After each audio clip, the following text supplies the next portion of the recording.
नमस्कार। आज हम कुछ खास करने वाले हैं।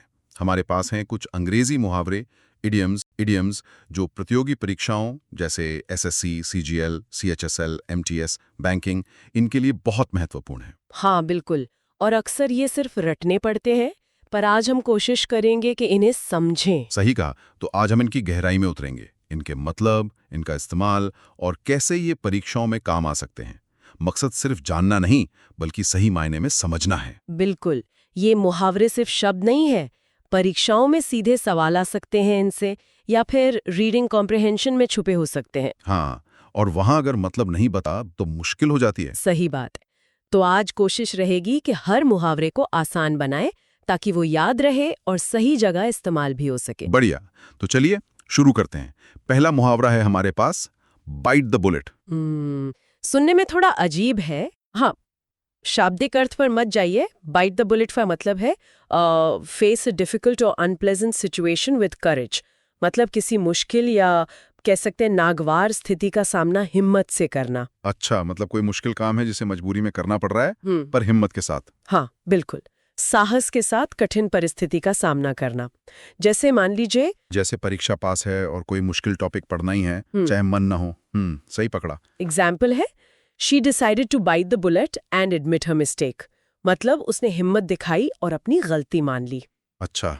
और एक बात और, कहते हैं कि पुराने जमाने में जब ऑपरेशन होते थे और बेहोशी की दवा नहीं थी, तो मरीज को दर्द सहने के लिए शीशे की गोली चबाने को देते थे। ओह, क्या सच में? पक्का नहीं कह सकते, पर यह कहानी इसके भाव को समझाती है। दर्द सहकर हिम्मत दिखाना। ये तो इसे याद रखने में मदद करेगा, वाकई। चलिए अगला देखते हैं, ब्रेक द आइस। ये तो सुना है काफी। हाँ, ये बहुत आम है। हम्म।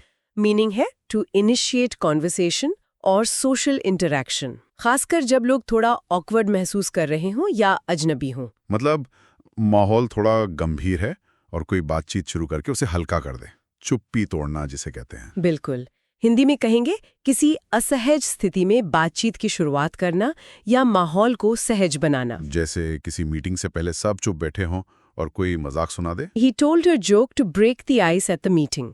उसने बैठक में माहौल हल्का करने के लिए मजाक किया। ये अक्सर मीटिंग्स या जहां लोग नए हों वहां इस्तेमाल होता है। ये तो जरूरी है जानना। अच्छा, अगला है अ रेनी डे, बारिश का दिन। हाँ, पर यहाँ बारिश का मतलब सचमुच की बारिश नहीं है। इसका मीनिंग है a time when money might unexpectedly be needed. मतलब भविष्य में आने वाली कोई मुसीबत। ओह, मतलब मुश्किल का समय, खासकर पैसों की तंगी वाला। बिल्कुल, ऐसा समय जब पैसों की अचानक जरूरत पड़ जाए। हिंदी में कह सकते हैं किसी आपात स्थिति का समय। तो ये बचत से जुड़ा है, जैसे कहते हैं ना, बुरे वक्त के लिए बचाओ। एग्जैक्टली। एग्जाम्पल है, save money for a rainy day. किसी मुश्किल समय के लिए पैसे बचाओ, ये सलाह अक्सर दी जाती है। समझ गया। अगला मुहावरा है गिफ्ट ऑफ द गैब। ये गैब क्या है? गैब मतलब बात करना, बक बक करना। तो गिफ्ट ऑफ द गैब का मीनिंग है अ टैलेंट फॉर स्पीकिंग, भाषण देने की प्रतिभा। अच्छा, मतलब जैसे बात करने की कला आती हो, जो आसानी से बोल लेता हो। हाँ, और सिर्फ आसानी से नहीं, बल्कि प्रभावी ढंग से, जो अपनी बातों से दूसरों को मना ले। वाक्पटुता। हाँ हाँ, जैसे कोई सेल्समैन होता है। हाँ, she has the gift of the गैब एंड कैन परसुएड एनीवन। उसमें बोलने की कला है और वो किसी को भी मना सकती है। परसुएड मतलब मना लेना, राजी कर लेना। ये तो बहुत अच्छी प्रतिभा है। ठीक है, अब है made in speech. Made in मतलब पहला होता है शायद। हाँ सही, मेड इन मतलब पहला। तो मीनिंग हुआ फर्स्ट स्पीच, पहला भाषण, किसी का भी पहला भाषण। हाँ, किसी व्यक्ति का किसी खास पद या भूमिका में पहला सार्वजनिक भाषण, खासकर जैसे संसद में। अच्छा, जैसे कोई नया एमपी बना हो और संसद में पहली बार बोले। बिल्कुल वहीं। Example, the minister delivered her maiden speech in parliament. मंत्री ने संसद में अपना पहला भाषण दिया। ये एक महत्वपूर्ण मौका होता है। समझ गया। अब अगला है, ये बड़ा मजेदार है, straight from the horses mouth. घोड़े के मुंह से सीधा। हाँ हाँ हाँ, सुनने में अजीब है, पर मतलब बहुत सीधा है। Meaning, by somebody who is directly involved and therefore likely to be accurate.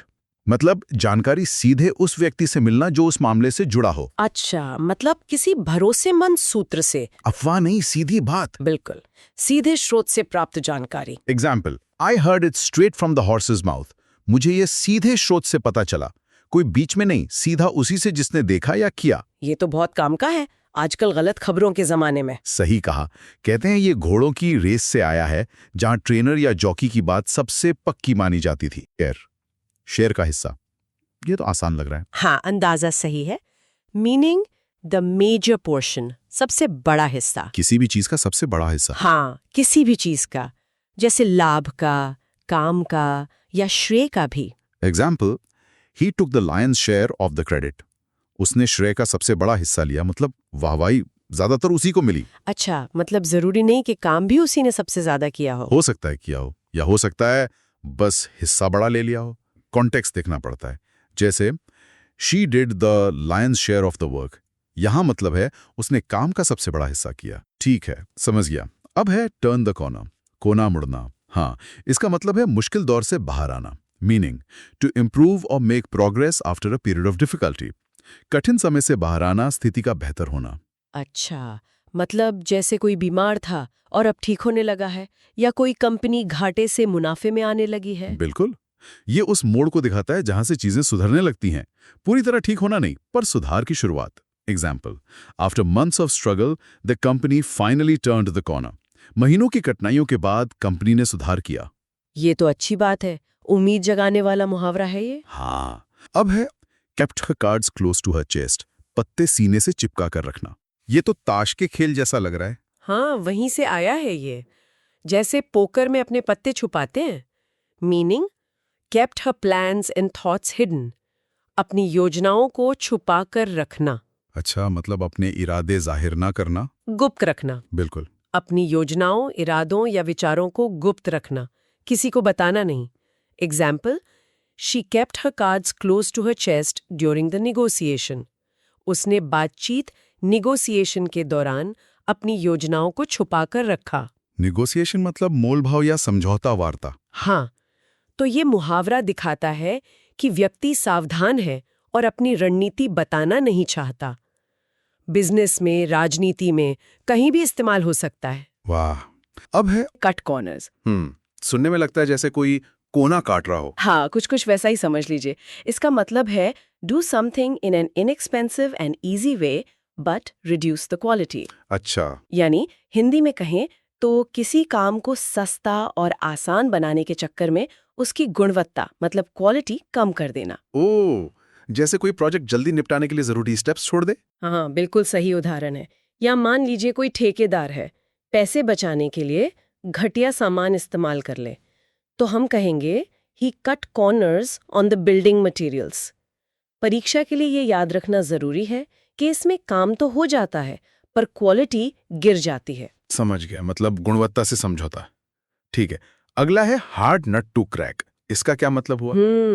Hard nut to crack, इसका मतलब है अ डिफिकल्ट प्रॉब्लम और पर्सन टू डील विद। यानी कोई मुश्किल पहेली या कोई मुश्किल इंसान। हाँ, दोनों हो सकते हैं। कोई मुश्किल समस्या जिससे निपटना कठिन हो, जैसे गणित का कोई कठिन सवाल, या फिर कोई ऐसा व्यक्ति जिसे समझना या जिसके साथ डील करना मुश्किल हो। जैसे आप कह सकते हैं this math problem is a hard nut to crack, या किसी व्यक्ति के लिए my new boss is a bit of a hard nut to crack. अच्छा, ठीक है। अब है ओपन सीक्रेट। ये तो थोड़ा अजीब है, खुला भी और रहस्य भी। हाँ, है ना? इसका मतलब भी बिल्कुल यही है, something that is supposed to be a secret but is actually widely known. ओ, मतलब कोई ऐसी बात जो कहने को तो राज है पर असल में सबको पता है। बिल्कुल, जैसे it's an open secret in the office that they are getting married. सब जानते हैं पर आधिकारिक तौर पर बताया नहीं गया। ये दिलचस्प है। अगला है फेयर वेदर फ्रेंड। ये मौसम से जुड़ा है क्या? हाँ, कह सकते हैं।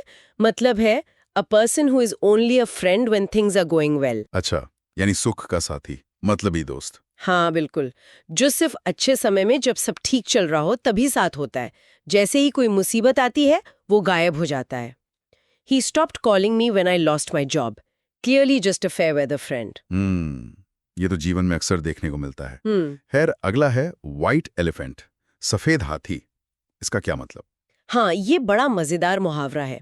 इसका मतलब है a possession that is more trouble than it is worth. मतलब कोई ऐसी चीज या संपत्ति जो रखने में महंगी हो या जिससे परेशानी ज्यादा हो पर फायदा कुछ खास ना हो। एकदम सही। इसके पीछे एक कहानी भी है। कहते हैं कि पुराने स्याम यानी थाईलैंड में राजा अगर किसी दरबारी से नाराज होते थे तो उसे तोहफे में सफेद हाथी दे देते थे। अरे फिर? अब सफेद हाथी पवित्र माना जाता था तो उसे रखना जरूरी था, पर उसके रख रखाव में इतना खर्च आता था कि वो दरबारी बेचारा कंगाल हो जाता था। अरे वाह, जबरदस्त। मतलब ऐसी चीज जो बोझ बन जाए, जैसे कोई पुरानी बड़ी गाड़ी जो चलती कम बिगड़ती ज्यादा हो। हाँ बिल्कुल। That old mention he inherited has become a white elephant. समझ गया। अगला है पेनेलोपीज वेब। ये कहां से आया? पेनेलोपी कौन थी? ये ग्रीक माइथोलॉजी से है, होमर की ओडिसी से है। पेनेलोपी ओडिसियस की पत्नी थी। जब ओडिसियस युद्ध पर गए हुए थे तो कई लोग पेनेलोपी से शादी करना चाहते थे। अच्छा। तो उन सबको टालने के लिए पेनेलोपी ने कहा कि वो अपने ससुर के लिए एक कफन बुन रही हैं और जब वो पूरा हो जाएगा तब वो शादी के बारे में सोचेंगी। वो दिन में उसे बुनती थी और रात में? और रात में चुपके से उसे उधेड़ देती थी ताकि वो काम कभी खत्म ही ना हो। तो इसका मतलब है एन एंडलेस टास्क। ओह, कभी ना खत्म होने वाला काम। हाँ, या ऐसा काम जिसे जानबूझकर लंबा खींचा जा रहा हो, जैसे fixing this software bug feels like Penelope's web. बहुत बढ़िया। अब है ऑन क्लाउड 9।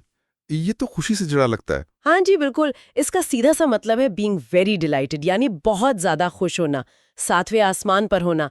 जैसे when she got the job offer she was on cloud 9। ठीक है। अगला है अ बिटर पिल। कभी कभी इसे a bitter pill to swallow भी कहते हैं, कड़वी गोली। हाँ, मतलब भी कुछ वैसा ही है, फेसिंग अ डिस्ट्रेसिंग और unpleasant situation that one must accept. यानी कोई ऐसी दुखद या बुरी बात जिसे मानना या स्वीकार करना बहुत मुश्किल हो पर करना ही पड़े। बिल्कुल। जैसे losing the final match was a bitter pill to swallow for the team. ठीक है। अब कुछ और मुहावरे देखते हैं। क्रिएचर ऑफ हैबिट का क्या मतलब है? इसका मतलब है one who does the same thing in the same way. अच्छा, मतलब आदतों का गुलाम। हाँ, कह सकते हैं ऐसा व्यक्ति जो अपनी आदतों का बहुत पक्का हो और रोजाना एक ही रूटीन, एक ही ढर्रे पर चले।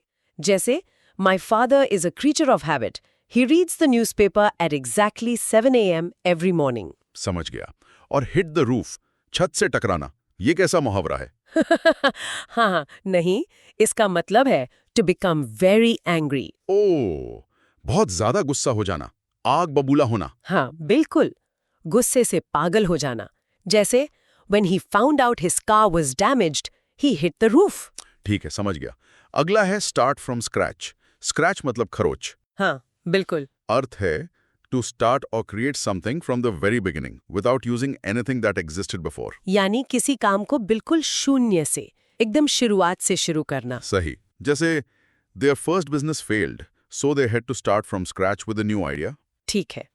अगला थोड़ा अलग सा है, henpecked husband। हाँ, ये थोड़ा अनौपचारिक है। इसका मतलब है an oppressed husband, one who is dominated by his wife. अच्छा, मतलब जोरू का गुलाम या ऐसा पति जिस पर पत्नी का ज्यादा दबाव हो। हाँ, वही। ये अक्सर मजाक में या हल्के फुल्के अंदाज में इस्तेमाल होता है। ये थोड़ा नकारात्मक माना जाता है। ठीक है।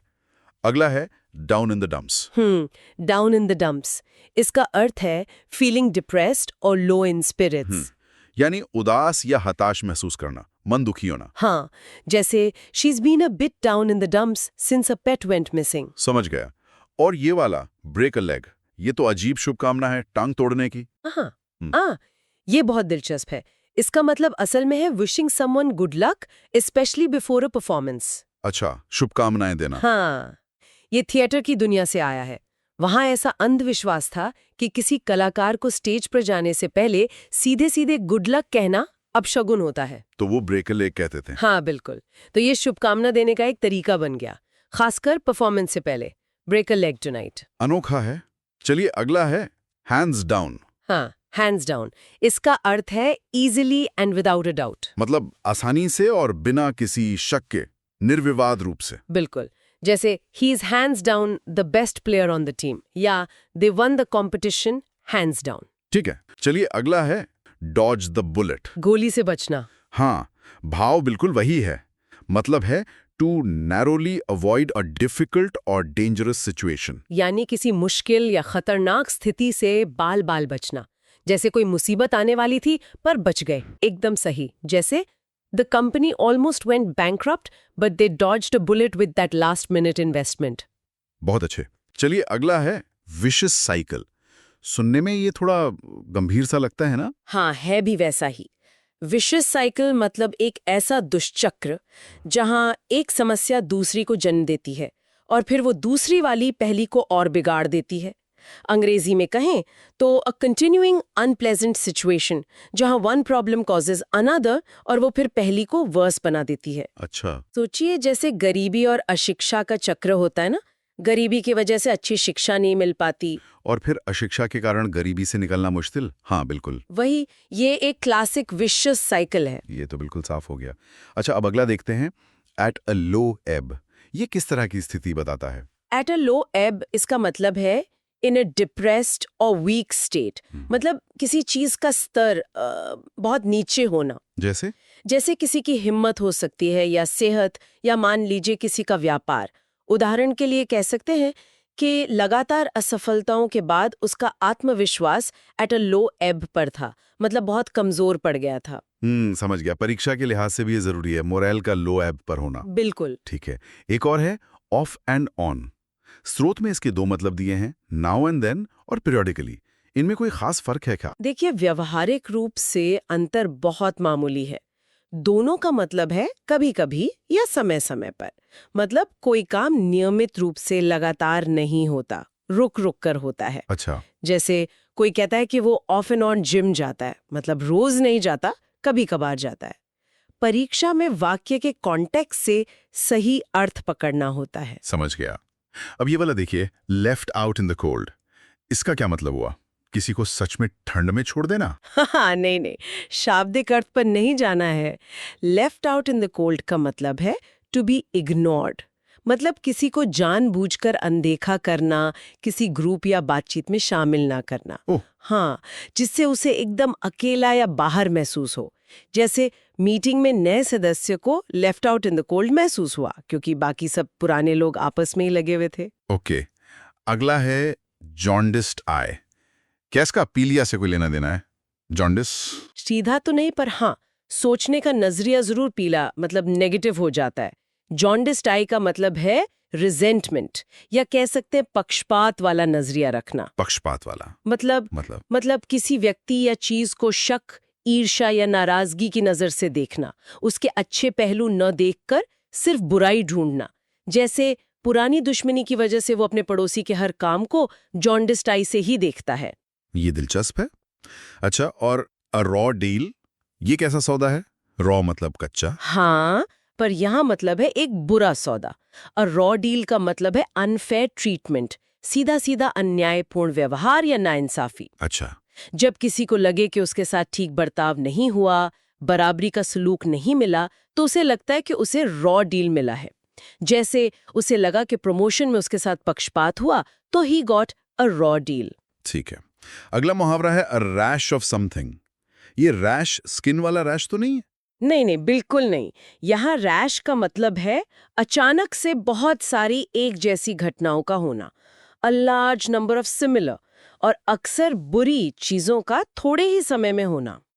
उदाहरण? जैसे कह सकते हैं कि शहर में हाल ही में अ रैश ऑफ रॉबरीज हुई हैं, मतलब थोड़े ही समय में चोरी की कई वारदातें हुई। अच्छा। और ए रैप ओवर द नकल्स, उंगलियों पर मारना। हाँ, कुछ वैसा ही, पर हल्के में। इसका मतलब है अ माइल्ड पनिशमेंट और रिप्रिमांड, मतलब कोई छोटी गलती करने पर हल्की सी सजा मिलना या डांट पड़ना। ओके, मतलब कोई गंभीर सजा नहीं। नहीं, बिल्कुल नहीं, बस एक चेतावनी जैसी। जैसे ऑफिस देर से आने पर बॉस से उसे बस ए रैप ओवर द नकल्स मिला, कोई बड़ी कार्रवाई नहीं हुई। ये तो काफी आम लगता है। एक और बहुत आम मुहावरा है, call a spade a spade. बिल्कुल, और बहुत जरूरी भी। इसका मतलब है स्पीक ट्रूथफुली एंड डायरेक्टली, बिना लाग लपेट के साफ साफ बोलना। चाहे बहुत कड़वी लगे। हाँ, चाहे बात कड़वी ही क्यों ना हो, सच को जैसा है वैसा कह देना। चलिए अब दूसरे स्रोत से कुछ मुहावरे लेते हैं। पहला है विद किड ग्लव्स। बच्चों के दस्ताने, इसका क्या मतलब? हाँ, सोचिए बच्चों के दस्ताने कितने मुलायम होते, नाजुक। तो विद किड ग्लव्स का मतलब है टू हैंडल समवन और something with great care and sensitivity. अच्छा, किसी व्यक्ति या चीज को बहुत सावधानी से, बहुत नरमी से और संवेदनशीलता से संभालना, खासकर जब मामला बहुत नाजुक हो। ठीक है। और शूटिंग ऑफ द कफ से शूट करना? नहीं, इसका मतलब है स्पीकिंग और परफॉर्मिंग विदाउट प्रेपरेशन और प्लानिंग। मतलब बिना किसी तैयारी के, बिना सोचे समझे कुछ बोल देना या कर देना। बिना तैयारी के? हाँ, जैसे कोई नेता प्रेस कॉन्फ्रेंस में ऑफ द कफ कोई बयान दे दे, जिसकी बाद में आलोचना हो क्योंकि उसने सोचा ही नहीं था पहले। ठीक है। अगला है पुल आवर सॉक्स अप। इसका मतलब क्या है? मोजे ऊपर खींचना? हाँ, मतलब है कमर कसना। पुल योर सॉक्स अप का सीधा मतलब है वर्क हार्डर देन बिफोर, पहले से ज्यादा मेहनत करना। ओह। अपने प्रदर्शन को सुधारने के लिए गंभीर कोशिश करना। जैसे परीक्षा नजदीक है तो अब सबको पुल देयर सॉक्स अप करने की जरूरत है। ये तो छात्रों के लिए बहुत ही काम का मुहावरा है। अच्छा, अगला है came in handy. Came in handy मतलब to be useful for a particular purpose. कोई चीज किसी खास मौके पर या किसी खास काम के लिए उपयोगी साबित हो, काम आ जाना। जैसे पिकनिक पर गए और अचानक बारिश आ गई और छाता साथ था, तो छाता केम इन हैंडी, मतलब बहुत काम आया। स्रोत में एक वाक्य है ट्रीटेड हर विथ कंटेम्प्ट। तो ट्रीट विथ कंटेम्प्ट का क्या अर्थ हुआ? इसका मतलब है किसी के साथ बहुत तिरस्कार या घृणा का व्यवहार करना, उसे नीचा दिखाना या उसका अपमान करना। अंग्रेजी में कहें तो to treat someone with disdain और डिसरिस्पेक्ट। ये एक बहुत ही नेगेटिव भाव है। और गेव अ वाइड स्पेस, स्रोत में इसके दो अर्थ दिए हैं, एक तो दूर रहना और दूसरा इंतजार करना। हाँ, पर ज्यादातर इसका मतलब होता है टू अवॉइड और स्टे अवे फ्रॉम समवन और समथिंग। किसी व्यक्ति, चीज या किसी मुश्किल स्थिति से जानबूझकर दूरी बनाए रखना, उससे बचना। अच्छा। जैसे उसके गुस्से को देखकर सबने उसे अवॉइड स्पेस दिया, मतलब उससे दूर रहे। ठीक है। और आखिरी मुहावरा है आज का, मेकिंग अ बी लाइन, मधुमक्खी की तरह। बिल्कुल, जैसे मधुमक्खी बिना इधर उधर भटके सीधे अपने छत्ते की ओर जाती है। मेकिंग अ बी लाइन का मतलब है going straight and quick towards someone और समथिंग। सीधा और तेजी से। हाँ, किसी जगह या व्यक्ति की ओर सीधा और तेजी से जाना। जैसे छुट्टी की घंटी बजते ही बच्चे प्लेग्राउंड की तरफ मेड अ बी लाइन। तो ये थे आज के कुछ मुहावरे, बहुत अच्छे से समझ में आए।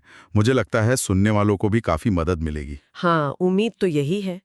और याद रखें, इन्हें सिर्फ याद करना काफी नहीं, इन्हें इस्तेमाल करने की कोशिश करें या जब कहीं पढ़ें सुने तो ध्यान दें। सही कहा। रोजमर्रा की अंग्रेजी में इन्हें पहचानना। बिल्कुल, इस तरह ये भाषा का हिस्सा बन जाते हैं, फिर परीक्षा में मुश्किल नहीं होते। अगली बार तक अभ्यास करते रहें। तो ये थे कुछ महत्वपूर्ण मुहावरे। उम्मीद है इनके अर्थ और प्रयोग अब स्पष्ट हो गए होंगे। परीक्षाओं में सफलता के लिए इनकी समझ बहुत जरूरी है। बिल्कुल, और याद रखें, अभ्यास ही कुंजी है। इन्हें वाक्यों में प्रयोग करने की कोशिश करें। और एक बात सोचने वाली है, क्या ये पुराने मुहावरे आज भी उतने ही फिट बैठते हैं, या आज की दुनिया के लिए नए मुहावरों की जरूरत है? सोचिएगा जरूर। अगली बार मिलते हैं।